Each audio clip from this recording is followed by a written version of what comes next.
Hey, Alpha Nurses, I'm Licensure from AlphaNurseGuide.com. This is 50 practice NCLEX questions. Without the way, let's get started. Which of the following statements indicates increased insight by the client about her newly diagnosed paranoid schizophrenia being stabilized on medications? 1. Now that the voices are gone, I can decrease my medicines. 2. I would feel better if I knew that the food wasn't too dangerous to eat. 3. Since I feel better, I know I can restart school next week. 4. The voices go away when I tell them to, except if I'm really nervous. The correct answer is 4. The statement about the voices occurring if the client is nervous reflects awareness that stress and anxiety can increase the positive symptoms of schizophrenia. Decreasing the medications because the voices are gone reveals a lack of awareness about the need for the medications to control the client's symptoms. Stating that the food is dangerous to eat demonstrates a lack of insight into the client's delusions. Restarting school in a week reflects an unrealistic expectation for a client who is newly diagnosed and being stabilized on medications. A client who is newly diagnosed with paranoid schizophrenia tells a nurse, "The aliens are telling me that I'm defective and need to be eliminated." Which of the following responses by the nurse is most appropriate initially? 1. I know those voices are real to you, but I don't hear them. 2. You are having hallucinations as a result of your illness. 3. I want you to agree to tell staff when you hear these voices. 4. Your medications will help control these voices you are hearing. The correct answer is 3. The client may act on command hallucinations and harm himself or others. Therefore, the staff need to know when the client is hearing such commands to ensure safety first. Telling the client that the voices are real, but that the nurse doesn't hear them would be an appropriate response later in the client's hospitalization, when the client's safety is no longer an issue because antipsychotics are beginning to take effect. Telling the client that the hallucinations are part of the illness or that medications will help control the voices would be appropriate once the client has developed some insight into the symptoms of the illness. A client diagnosed with paranoid schizophrenia is still withdrawn, unkempt, and unmotivated to get out of bed. A mental health aide asks the nurse why the client is this way after being on fluphenazine 10 milligrams for 7 days. The nurse should tell the health aide, 1. Fluphenazine is most effective with the positive symptoms of schizophrenia. 2. The client will be less withdrawn and unmotivated when fluphenazine takes effect. 3. The client's fluphenazine dose probably needs to be increased again. 4. Lack of motivation is a common side effect of fluphenazine. The correct answer is 1. Fluphenazine is most effective with the positive symptoms of schizophrenia. Positive symptoms are those that are added to a person's experience, such as hallucinations, delusions, and disorganized thinking. The client's symptoms reflect the negative symptoms. Negative symptoms are things taken away from the person's experience, such as lack of emotional expression, lack of motivation or drive, and social withdrawal. Fluphenazine generally is effective in 3 to 7 days for the positive symptoms. An increased dose or longer time on fluphenazine will not help the negative symptoms of being withdrawn and unmotivated. While conducting a home visit for a client diagnosed with paranoid schizophrenia discharged 1 week ago, the client's mother tearfully states, "I can hardly sleep because I'm so worried about my daughter. I'm afraid to leave her alone in the house. What if something should happen while I'm gone?" Which of the following problems related to the caregiver will be the most inclusive one for the nurse to incorporate into the client's plan of care? 1. Caregiver role strain. 2. Anxiety. 3. Fear. 4. Disturbed sleep pattern. The correct answer is 1. The nurse recognizes the mother's feelings of being overwhelmed with the issues concerning the management of her daughter at home as caregiver role strain. Anxiety, fear, and sleep disturbances all contribute to caregiver role strain. The nurse should help the mother elicit the support of other family members or friends, continue with psychoeducation, and help the family connect with the Alliance for the Mentally Ill for support, reassurance, and education. A client reports having thoughts of being followed by foreign agents who are after his secret papers. Which response by the nurse is most appropriate when responding to the client's disturbed thought process? 1. I don't see any foreign agents. 2. I think these thoughts are frightening to you. 3. I don't know what you mean. 4. I'd like you to come to group with me right now. The correct answer is 2. The client's disturbed thought process likely reflects this client's paranoid delusions. The nurse should acknowledge that the thoughts are frightening the client.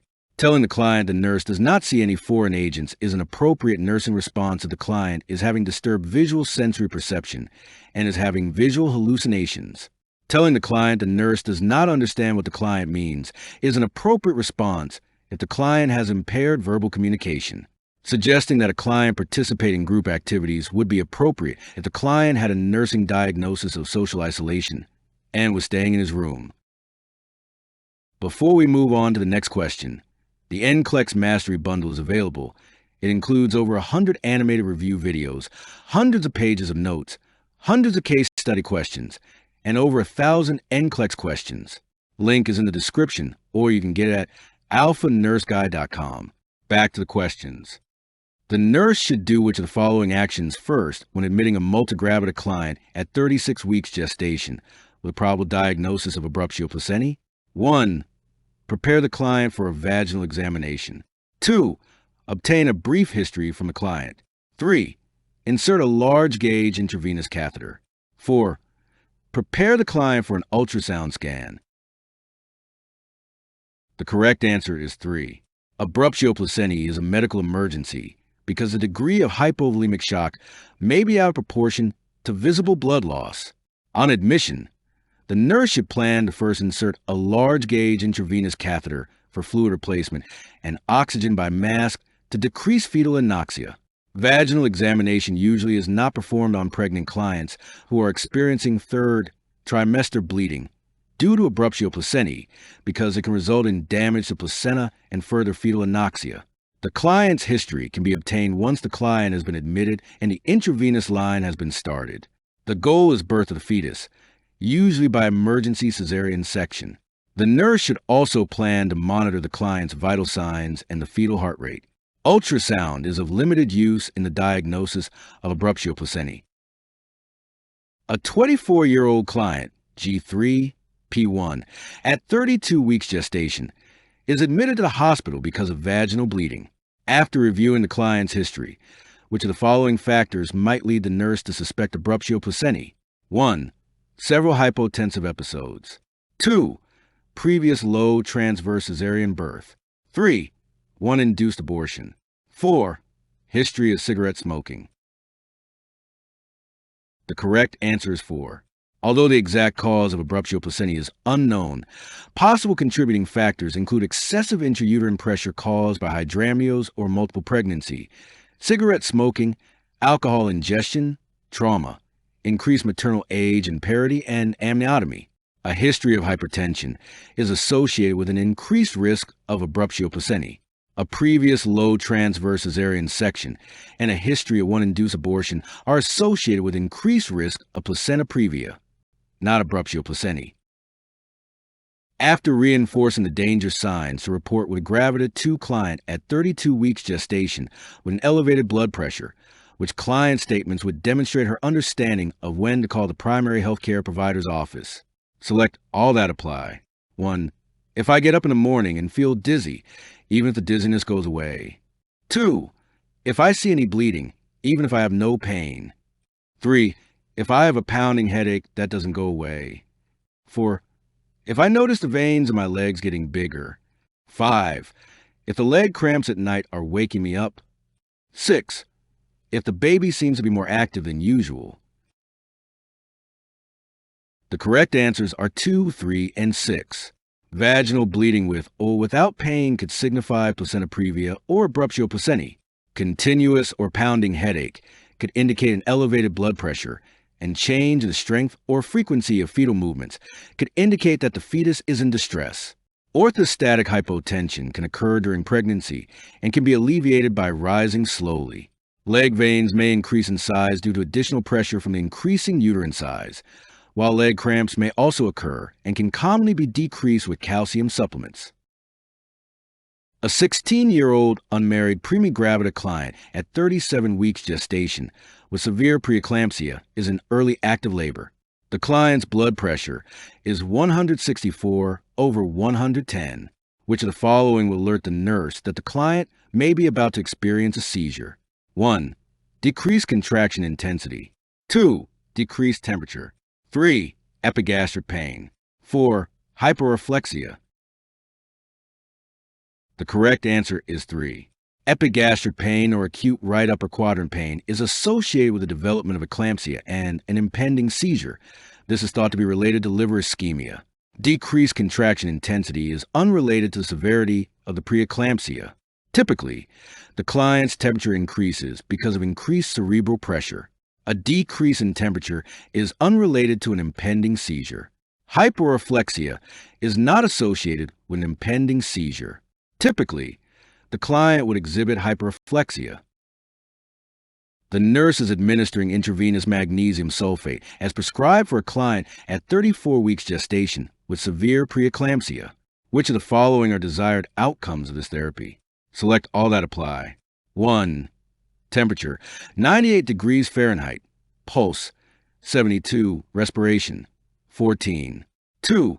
Urinary output less than 30 milliliters per hour. 3. Fetal heart rate with late decelerations. 4.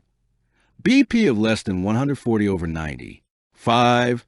Deep tendon reflexes 2+. 6. Magnesium level equals 5.6 milligrams per deciliter. The correct answers are 1, 5, and 6. The use of magnesium sulfate as an anticonvulsant acts to depress the central nervous system by blocking peripheral neuromuscular transmissions and decreasing the amount of acetylcholine liberated. While being used, the temperature and pulse of clients should remain within normal limits. The respiratory rate needs to be greater than 12 respirations per minute. Rates at 12 respirations per minute or lower are associated with respiratory depression and are seen with magnesium toxicity. Renal compromise is identified with urinary output of less than 30 milliliters per hour. A fetal heart rate that is maintained within the 112 to 160 range is desired without later or variable decelerations. Deep tendon reflexes should not be diminished or exaggerated. The therapeutic magnesium sulfate level 5 to 8 milligrams per deciliter is to be maintained. The primary healthcare provider prescribes intravenous magnesium sulfate for a premigravida client at 38 weeks gestation diagnosed with severe preeclampsia. Which of the following medications should the nurse have readily available at the client's bedside? 1. Diazepam. 2. Hydralazine. 3. Calcium gluconate. 4. Phenytoin. The correct answer is 3. The client receiving magnesium sulfate intravenously is at risk for possible toxicity.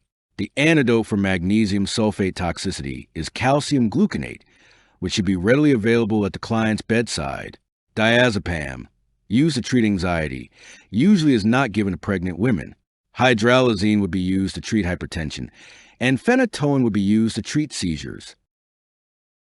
Which of the following is an expected outcome for a client recovering from a total laryngectomy? The client will 1.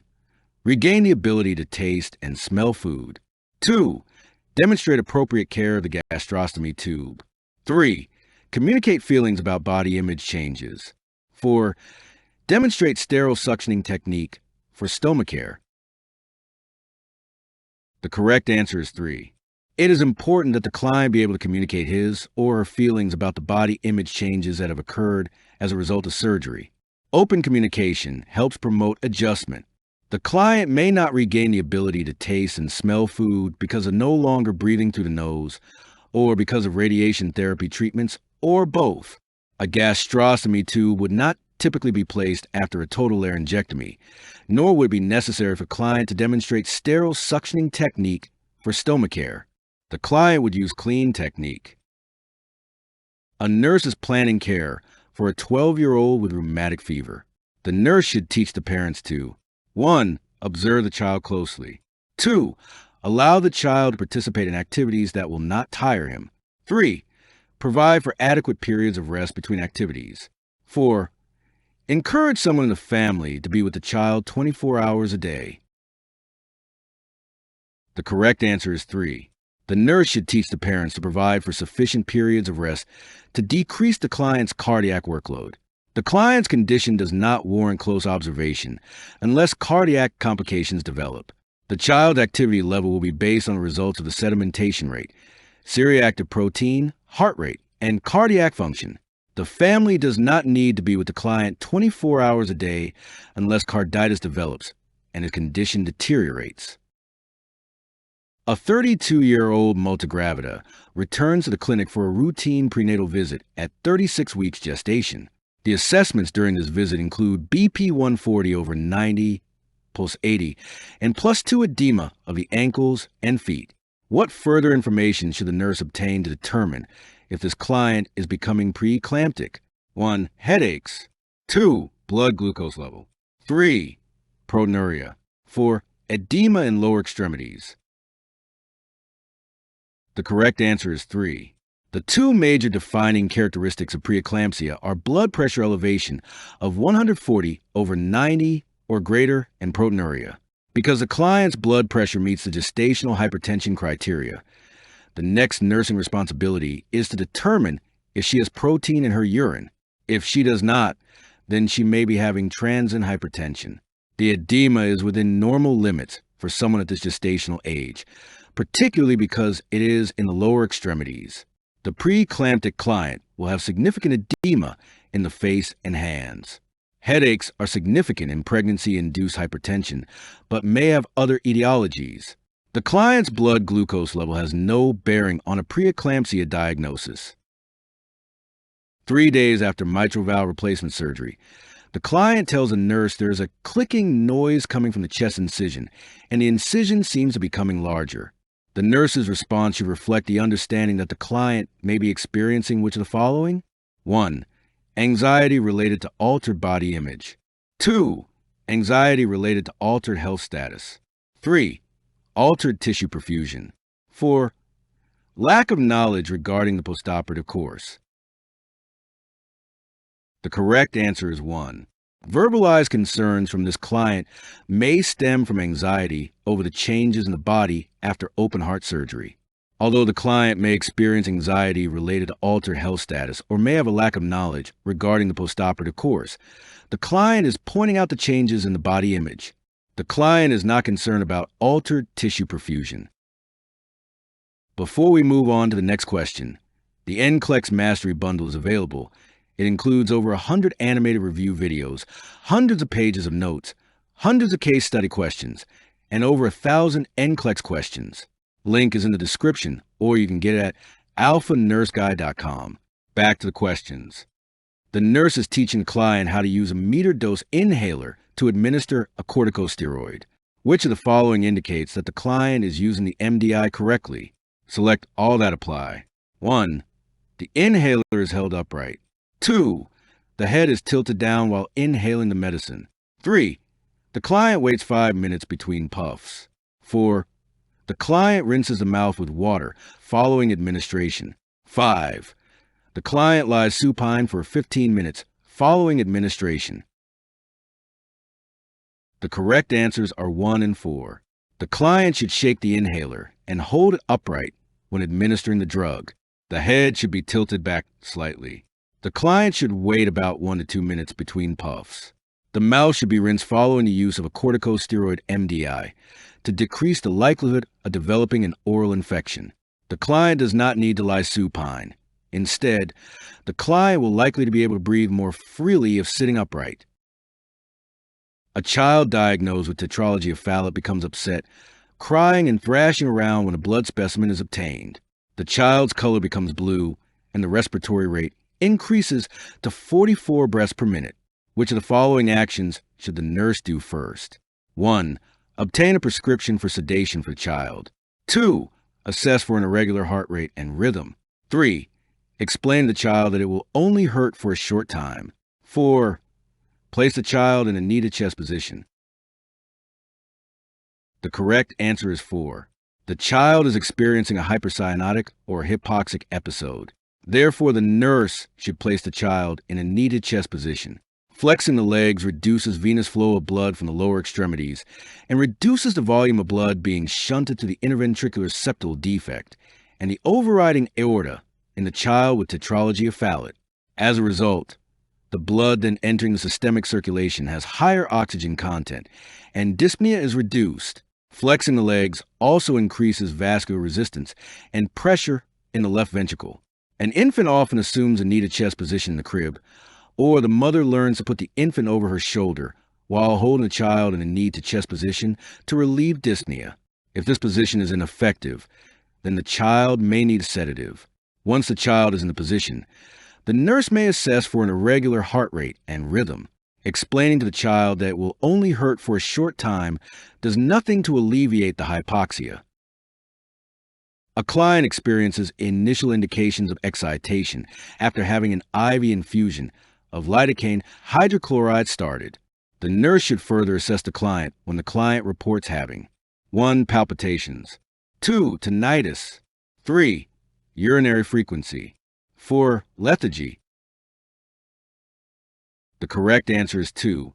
Common adverse effects of lidocaine hydrochloride include dizziness, tinnitus, blurred vision, tremors, numbness and tingling of extremities, excessive perspiration, hypotension, seizures, and finally coma. Cardiac effects include slow conduction and cardiac arrest. Palpitations, urinary frequency, and lethargy are not considered typical adverse reactions to lidocaine. The nurse teaches a client with chronic obstructive pulmonary disease to assess for signs and symptoms of right-sided heart failure. Which of the following signs and symptoms should be included in the teaching plan? 1. Clubbing of nail beds. 2. Hypertension. 3. Peripheral edema. 4. Increased appetite. The correct answer is 3. Right-sided heart failure is a complication of COPD that occurs because of pulmonary hypertension. Signs and symptoms of right-sided heart failure include peripheral edema, jugular venous distension, hepatomegaly, and weight gain due to increased fluid volume. Clubbing of nail beds is associated with conditions of chronic hypoxemia. Hypertension is associated with left-sided heart failure. Clients with heart failure have decreased appetites. The nurse should include which of the following instructions when developing a teaching plan for a client who is receiving isoniazid and rifampin for treatment of tuberculosis? 1. Take the medication with antacids. 2. Double the dosage if a drug dose is missed. 3. Increase intake of dairy products. 4. Limit alcohol intake. The correct answer is 4. Isoniazid and rifampin is a hepatotoxic drug. The client should be warned to limit intake of alcohol during drug therapy. The drug should be taken on an empty stomach. If antacids are needed for gastrointestinal distress, they should be taken 1 hour before or 2 hours after the drug is administered. The client should not double the dose of the drug because of potential toxicity. The client taking the drug should avoid foods that are rich in tyramine, such as cheese and dairy products, or he may develop hypertension. Which of the following foods should the nurse teach a client with heart failure to limit when following a 2-gram sodium diet? 1. Apples. 2. Tomato juice. 3. Whole wheat bread. 4. Beef tenderloin. The correct answer is 2. Canned foods and juices, such as tomato juice, are typically high in sodium and should be avoided in a sodium-restricted diet. Canned foods and juices in which sodium has been removed or limited are available. The client should be taught to read labels carefully. Apples and whole wheat breads are not high in sodium. Beef tenderloin would have less sodium than canned foods or tomato juice. The nurse reviews an arterial blood gas report for a client with chronic obstructive pulmonary disease. The results are pH 7.35, PCO2 62, PO 270, HCO 3 34. The nurse should first 1. Apply a 100% non-rebreather mask. 2. Assess the vital signs. 3. Reposition the client. 4. Prepare for intubation.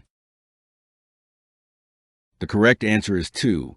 Clients with chronic COPD have CO2 retention, and the respiratory drive is stimulated when the PO2 decreases. The heart rate, respiratory rate, and blood pressure should be evaluated to determine if the client is hemodynamically stable. Symptoms, such as dyspnea, should also be assessed. Oxygen supplementation, if indicated, should be titrated upward in small increments. There is no indication that the client is experiencing respiratory distress requiring intubation. The client with tuberculosis is to be discharged home with community health nursing follow-up of the following nursing interventions, which should have the highest priority. 1. Offering the client emotional support. 2. Teaching the client about the disease and its treatment. 3. Coordinating various agency services. 4. Assessing the client's environment for sanitation. The correct answer is 2. Ensuring that the client is well educated about tuberculosis is the highest priority. Education of the client and family is essential to help the client understand the need for completing the prescribed drug therapy to cure the disease. Offering the client emotional support, coordinating various agency services, and assessing the environment may be part of the care for the client with tuberculosis. However, these interventions are of less importance than education about the disease process and its treatment. An older adult with a history of heart failure is admitted to the emergency department with pulmonary edema. On admission, which of the following should the nurse assess first? 1. Blood pressure. 2. Skin breakdown. 3. Serum potassium level. 4. Urine output. The correct answer is 1. It is a priority to assess blood pressure first because people with pulmonary edema typically experience severe hypertension that requires early intervention. The client probably does not have skin breakdown, but when the client is stable and when the nurse obtains complete health history, the nurse should inspect the client's skin for any signs of breakdown. However, when the client is stable, the nurse should inspect the skin. Potassium levels are not the first priority. The nurse should monitor urine output after the client is stable. A client diagnosed with undifferentiated schizophrenia gained 50 pounds in 6 months while taking olanzapine. After seeing her psychiatrist who changed the medication to ziprasidone, the client tells a nurse, "I don't want to take this ziprasidone either. I can't gain any more weight." Which response by the nurse is most appropriate for this client? 1. Ziprasidone causes less weight gain than the other atypical antipsychotics. 2. We can give it to you as an injection rather than in capsule form. 3. Abnormal movements are not as common with ziprasidone. 4. You can take it just before bedtime, so you won't need a snack. The correct answer is 1. Most clients experience less weight gain when taking ziprasidone. Although ziprasidone can be administered intramuscularly, it can be used only on an as-needed basis by this route. Ziprasidone has fewer extrapyramidal side effects, but that is not this client's major concern. Ziprasidone is better absorbed when taken with food, so a bedtime snack is needed. Before we move on to the next question, the NCLEX Mastery Bundle is available. It includes over 100 animated review videos, hundreds of pages of notes, hundreds of case study questions, and over 1,000 NCLEX questions. Link is in the description, or you can get it at alphanurseguide.com. Back to the questions. A nurse observes a male client who is hyperactive and intrusive, sitting very close to a female client with his arm around her shoulders. The nurse hears the male client tell an inappropriate joke. The nurse approaches the client and asks him to walk down the hallway. Which of the following statements by the nurse should benefit the client? 1. She will not want to be around you with that kind of talk. 2.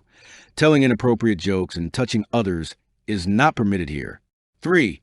You need to be careful about what you say to other people. 4. I think a timeout in your room would be appropriate now. The correct answer is 2.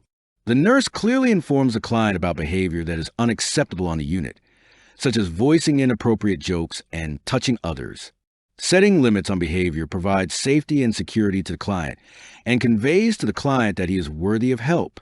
Saying, "She will not want to be around you with that kind of talk, and you need to be careful about what you say to others," does not clearly inform the client about behaviors that are unacceptable and implies that the client can control behaviors if he chooses.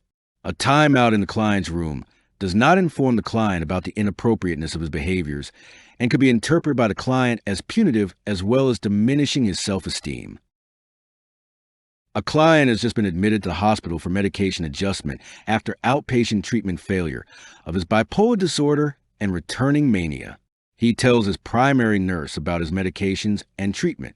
Which of his following statements would raise the most urgent need for more medication instruction about his lithium therapy? 1. My doctor tells me that my lithium level is 1.0, so I don't have to worry about my levels. 2. I've been getting a lot of good exercise playing on a local soccer team. 3. I'm trying hard to watch my diet and eat healthy. 4. I have learned to take my lithium even when I'm not feeling well, like when I had the stomach flu. The correct answer is 4. The therapeutic serum level for lithium is 0.6 to 1.2 milliequivalents per liter. Levels do fluctuate with fluid intake and output, however. Therefore, the most urgent matter for teaching is the client's comment about taking his lithium during excessive loss of fluids during an episode of stomach flu with diarrhea. Exercising is only concerning if the client becomes dehydrated. A healthy diet is indicated while taking lithium. Rogam is prescribed for a client before she is discharged after spontaneous abortion. The nurse instructs the client that this drug is used to prevent which of the following? 1. Development of a future Rh-positive fetus. 2. An antibody response to Rh-negative blood. 3. A future pregnancy resulting in abortion. 4. Development of Rh-positive antibodies. The correct answer is 4. Rh sensitization can be prevented by Rogam, which clears the maternal circulation of Rh-positive cells before sensitization can occur, thereby blocking maternal antibody production to Rh-positive cells. Administration of this drug will not prevent future Rh-positive fetuses, nor will it prevent future abortions. An antibody response will not occur to Rh-negative cells. Rh-negative mothers do not develop sensitivities if the fetus is also Rh-negative. A 40-year-old client at 8 weeks gestation has a 3-year-old child with Down syndrome. The nurse is discussing amniocentesis and chorionic villus sampling as genetic screening methods for the expected baby. The nurse is confident that the teaching has been understood when the client states which of the following? 1. Each test identifies a different part of the infant's genetic makeup. 2. Chorionic villus sampling can be performed earlier in pregnancy. 3. The test results take the same length of time to be completed. 4. Amniocentesis is a more dangerous procedure for the fetus. The correct answer is 2. Chorionic villus sampling can be performed from approximately 8 to 12 weeks gestation, while amniocentesis cannot be performed until between 11 weeks gestation and the end of the pregnancy. 11 weeks gestation is the earliest possible time within the pregnancy to obtain a sufficient amount of amniotic fluid to sample. Because CVS take a piece of membrane surrounding the infant, this procedure can be completed earlier in the pregnancy. Amniocentesis and chorionic villus sampling identify the genetic makeup of the fetus in its entirety, rather than a portion of it. Laboratory analysis of chorionic villus sampling takes less time to complete. Both procedures place the fetus at risk, and post-procedure teaching asks the client to report the same complicating events, such as bleeding, cramping, fever, and fluid leakage from the vagina. A client with a past medical history of ventricular septal defect repaired in infancy is seen at the prenatal clinic. She has dyspnea with exertion and is very tired. Her vital signs are temperature, 98.0 degrees Fahrenheit, pulse, 80 beats per minute, respiration, 20 breaths per minute, and blood pressure 116/72. She has +2 pedal edema and clear breath sounds. As the nurse plans his client's care, which of the following is her cardiac functional classification? 1. Class 1. 2. Class 2. 3. Class 3. 4. Class 4. The correct answer is 2. According to both the New York Heart Association and the Canadian Cardiovascular Society, this client would fit under Class 2 because she is symptomatic with increased activity, which is dyspnea with exertion. Class 2 clients have cardiac disease and a slight limitation in physical activity. When physical activity occurs, the client may experience angina, difficulty breathing, palpitations, and fatigue. All of the client's other symptoms are within normal limits. After teaching the parents of a toddler about commonly aspirated foods, which of the following foods, if identified by the parents as easily aspirated, would indicate the need for additional teaching? 1. Popcorn. 2. Raw vegetables. 3. Round candy. 4. Crackers. The correct answer is 4. Crackers, because they crumble and easily dissolve, are not commonly aspirated.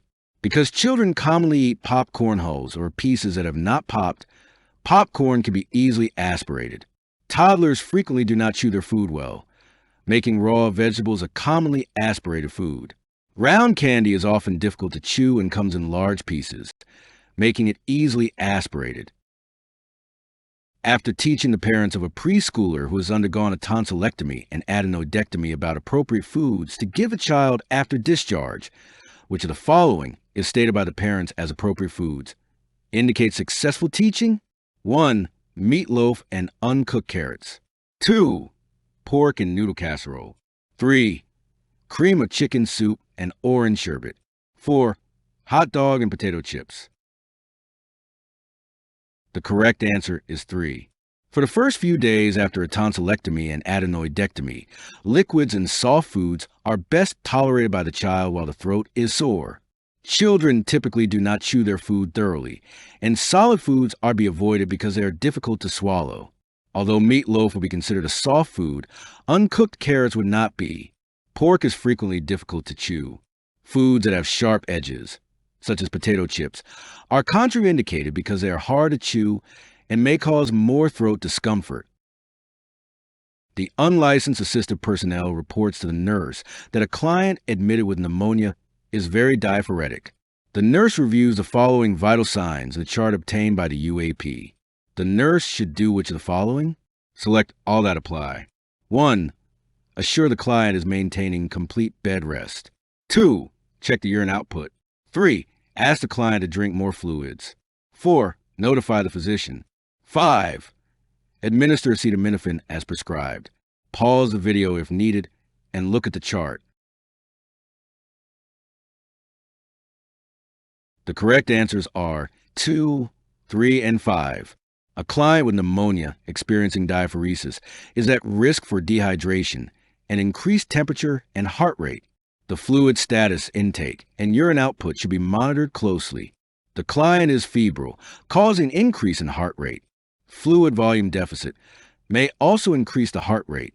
The underlying cause of the tachycardia can be treated with acetaminophen and increased intake of fluids. Bed rest limits lung expansion, and sitting up and deep breathing should be encouraged in a client with pneumonia. The blood pressure is stable enough to allow the client to get out of bed to the chair, with assistance to ensure safety. It is not necessary to notify the physician. A client with pneumonia is experiencing pleuritic chest pain. The nurse should assess the client for 1. A mild but constant aching in the chest. 2. Severe midsternal pain. 3. Moderate pain that worsens on inspiration. 4. Muscle spasm pain that accompanies coughing. The correct answer is 3. Chest pain in pneumonia is generally caused by friction between the pleural layers. It is more severe on inspiration than on expiration, secondary to chest wall movement. Pleuritic chest pain is usually described as sharp, not mild or aching. Pleuritic chest pain is not localized to the sternum, and it is not the result of a muscle spasm. When caring for the client who is receiving an aminoglycoside antibiotic, the nurse should monitor which of the following laboratory values. 1. Serum sodium. 2. Serum potassium. 3. Serum creatinine. 4. Serum calcium. The correct answer is 3. It is essential to monitor serum creatinine in the client receiving an aminoglycoside antibiotic because of the potential of this type of drug to cause acute tubular necrosis. Aminoglycoside antibiotics do not affect serum sodium, potassium, or calcium levels. Before we move on to the next question, the NCLEX Mastery Bundle is available. It includes over 100 animated review videos, hundreds of pages of notes, hundreds of case study questions, and over 1,000 NCLEX questions. Link is in the description, or you can get it at alphanurseguide.com. Back to the questions. An elderly client admitted with pneumonia and dementia has attempted several times to pull out the IV and Foley catheter. The nurse obtains a prescription for bilateral soft wrist restraints. Which nursing action is most appropriate? 1. Perform circulation checks to bilateral upper extremities each shift. 2. Attach the ties of the restraints to the bed frame. 3. Reevaluate the need for restraints and document weekly. 4. Ensure the restraint order has been signed by the physician within 72 hours. The correct answer is 2. Restraints should be secured to the bed frame, not the side rails, to ensure that the side rails can be raised and lowered safely. Circulation checks, reevaluating need for restraints, and documentation should be done every 1 to 2 hours. Medical restraint prescriptions must be renewed and signed by a physician every 24 hours. Which of the following initial physical findings indicate the development of carditis in a child with rheumatic fever? 1. Heart murmur. 2. Low blood pressure. 3. Irregular pulse. 4. Anterior chest wall pain. The correct answer is 1. In rheumatic fever, the connective tissue of the heart becomes inflamed, leading to carditis. The most common signs of carditis are heart murmurs, tachycardia during rest, cardiac enlargement, and changes in the electrical conductivity of the heart. Heart murmurs are present in about 75% of all clients during the first week of carditis, and in 85% of clients by the third week. Signs of carditis do not include hypotension or chest pain. The client may have a rapid pulse, but it is usually not irregular. At 32 weeks gestation, a 15-year-old premigravida client who is 5 feet, 2 inches has gained a total of 20 pounds, with a 1 pound gain in the last 2 weeks. Urinalysis reveals negative glucose and a trace of protein. The nurse should advise the client that which of the following factors increases her risk for preeclampsia? 1. Total weight gain. 2. Short stature. 3. Adolescent age group. 4. Proteinuria. The correct answer is 3. Clients with increased risk for preeclampsia include primigravida clients younger than 20 years or older than 40 years, clients with 5 or more pregnancies, women of color, women with multi-field pregnancies, women with diabetes or heart disease, and women with hydramnios. A total weight gain of 20 pounds at 32 weeks gestation, with a 1 pound weight gain in the last 2 weeks, is within normal limits. Short stature is not associated with the development of preeclampsia. A trace amount of protein in the urine is common during pregnancy. However, protein amounts of 1+ or more may be a symptom of pregnancy-induced hypertension. The nurse is suctioning a client who had a laryngectomy. What is the maximum amount of time the nurse should suction the client? 1. 10 seconds. 2. 30 seconds. 3. 45 seconds. 4. 60 seconds. The correct answer is 1. A client should be suctioned for no longer than 10 seconds at a time. Suctioning for longer than 10 seconds may reduce the client's oxygen levels so much that he becomes hypoxic. A nurse is teaching a client to use a metered dose inhaler to administer bronchodilator medication. Indicate the correct order of the steps the client should take to use the MDI appropriately. 1. Shake the inhaler immediately before use. 2. Hold breath for 5 to 10 seconds and then exhale. 3. Activate the MDI on inhalation. 4. Breathe out through the mouth. The correct order is 1, 4, 3, and 2. When using inhalers, clients should first shake the inhaler to activate the MDI, and then breathe out through the mouth. Next, the client should activate the MDI while inhaling, hold the breath for 5 to 10 seconds, and then exhale normally. Which of the following is the greatest priority for the therapeutic management of a child with congestive heart failure, CHF, caused by pulmonary stenosis? 1. Educating the family about the signs and symptoms of infection. 2. Administering enoxaparin to improve left ventricular contractility. 3. Assessing heart rate and blood pressure every 2 hours. 4. Administering furosemide to decrease systemic venous congestion. The correct answer is 4. Pulmonary stenosis can cause right-sided CHF, resulting in venous congestion. Removing accumulated fluid is a primary goal of treatment in right-sided CHF. Lasix is used to reduce venous congestion. It is important to educate the family about signs and symptoms of CHF, but treating the client's CHF is a priority.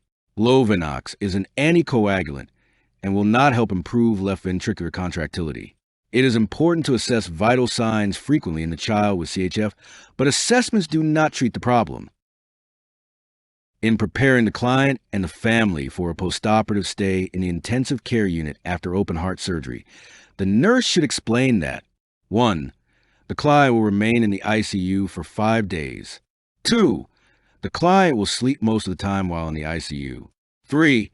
Noise and activity within the ICU are minimal. 4. The client will receive medication to relieve pain. The correct answer is 4. Management of postoperative pain is a priority for the client after surgery, including valve replacement surgery. The client and family should be informed that pain will be assessed by the nurse and medications will be given to relieve the pain. The client will stay in the ICU as long as monitoring and intensive care are needed. Sensory deprivation and overload, high noise levels, and disrupted sleep and rest patterns are some environmental factors that affect recovery from valve replacement surgery. Which of the following diets would be most appropriate for a client with chronic obstructive pulmonary disease? 1. Low-fat, low-cholesterol diet. 2. Bland, soft diet. 3. Low-sodium diet. 4. High-calorie, high-protein diet. The correct answer is 4. The client should eat high-calorie, high-protein meals to maintain nutritional status and prevent weight loss that results from the increased work of breathing. The client should be encouraged to eat small, frequent meals. A low-fat, low-cholesterol diet is indicated for clients with coronary artery disease. The client with COPD does not necessarily need to follow a sodium-restricted diet, unless otherwise medically indicated. There is no need for client to eat bland, soft foods. The nurse caring for a 7-year-old child who has undergone a cardiac catheterization 2 hours ago finds the dressing and bed saturated with blood. The nurse should first 1. Assess the vital signs. 2. Reinforce the dressing. 3. Apply pressure just above the catheter insertion site. 4. Notify the primary healthcare provider. The correct answer is 3. Direct pressure is the first measure that should be used to control bleeding. Taking the vital signs will not control the bleeding. This should be done while another person is being sent to notify the primary healthcare provider. The dressing can be reinforced after the bleeding has been contained. The nurse is admitting an older adult to the hospital. The echocardiogram report revealed left ventricular enlargement. The nurse notes 2+ pitting edema in the ankles when getting the client into bed. Based on this finding, what should the nurse do first? 1. Assess respiratory status. 2. Draw blood for laboratory studies. 3. Insert Foley catheter. 4. Weigh the client. The correct answer is 1. The ankle edema suggests fluid volume overload. The nurse should assess respiratory rate, lung sounds, and SpO2 to identify any signs of respiratory symptoms of heart failure requiring immediate attention. The nurse can then draw blood for laboratory studies, insert the Foley catheter, and weigh the client. Before we move on to the next question, the NCLEX Mastery Bundle is available. It includes over 100 animated review videos, hundreds of pages of notes, hundreds of case study questions, and over 1,000 NCLEX questions. Link is in the description, or you can get it at alphanurseguide.com. Back to the questions. Which of the following indicates that the client with chronic obstructive pulmonary disease who has been discharged to home understands the care plan? 1. The client promises to do pursed lip breathing at home. 2. The client states actions to reduce pain. 3. The client will use oxygen via a nasal cannula at 5 liters per minute. 4. The client agrees to call the physician if dyspnea on exertion increases. The correct answer is 4. Increasing dyspnea on exertion indicates that the client may be experiencing complications of COPD. Therefore, the nurse should notify the physician. Extracting promises from clients is not an outcome criterion. Pain is not a common symptom of COPD. Clients with COPD use low-flow oxygen supplementation to avoid suppressing the respiratory drive, which, for these clients, is stimulated by hypoxia. A client had a MAN-2 test result of an 8 millimeters in duration. The test is considered positive when the client 1. Lives in a long-term care facility. 2. Has no known risk factors. 3. Is immunocompromised. 4. Works as a healthcare provider in a hospital. The correct answer is 3. An induration of more than 5 to 15 millimeters to 10 MAN-2 units is considered a positive result, indicating TB infection. An induration of greater than 5 millimeters is found in HIV-positive individuals, those with recent contacts with persons with TB, persons with nodular or fibrotic changes on chest X-ray consistent with old healed TB, or clients with organ transplants or immunosuppressed. An induration of greater than 10 millimeters is positive, and the client may be a recent arrival from high-prevalent countries, resident or an employee of high-risk congregate settings, or mycobacteriology lab personnel.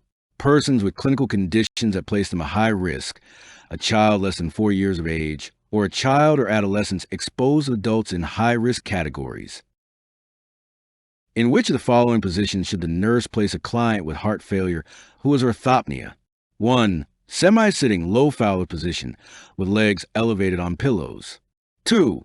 Lie on the right side, Sims position, with a pillow between the legs. 3. Sitting upright, high Fowler position, with legs resting on the mattress. 4. Lying on the back with the head lowered, Trendelenburg position, and legs elevated. The correct answer is 3. Sitting almost upright in bed with the feet and legs resting on the mattress decreases venous return to the heart, thus reducing myocardial workload. Also, the sitting position allows maximum space for lung expansion. Low Fowler's position would be used if the client could not tolerate high Fowler's position for some reason. Lie on the right side would not be a good position for the client in heart failure. The client in heart failure would not tolerate Trendelenburg's position. An outpatient visit 3 months after discharge from the hospital. A client says he has stopped his olanzapine even though it controls his symptoms of schizophrenia better than other medications. I have gained 20 pounds already. I can't stand anymore. Which response by the nurse is most appropriate? 1. I don't think you look fat. Why do you think so? 2. I can help you with a diet and exercise plan to keep your weight down. 3. You can be switched to another medicine. 4. Your weight gain will level off if you stay on the medication 3 more months. The correct answer is 2. Helping the client control his weight is the most appropriate approach. The nurse's contradiction of the client's statement is inappropriate. Most atypical antipsychotics cause weight gain and are not a solution to the weight gain. There is little evidence that weight gain from taking olanzapine decreases with time. Which of the following symptoms is common in clients with active tuberculosis? 1. Weight loss. 2. Increased appetite. 3. Dyspnea on exertion. 4. Mental status changes. The correct answer is 1. Tuberculosis typically produces anorexia and weight loss. Other signs and symptoms may include fatigue, low-grade fever, and night sweats. Increased appetite is not a symptom of tuberculosis. Dyspnea on exertion and change in mental status are not common symptoms of tuberculosis. You can get the NCLEX Mastery Bundle now. Link is in the description, or you can get it at alphanurseguy.com.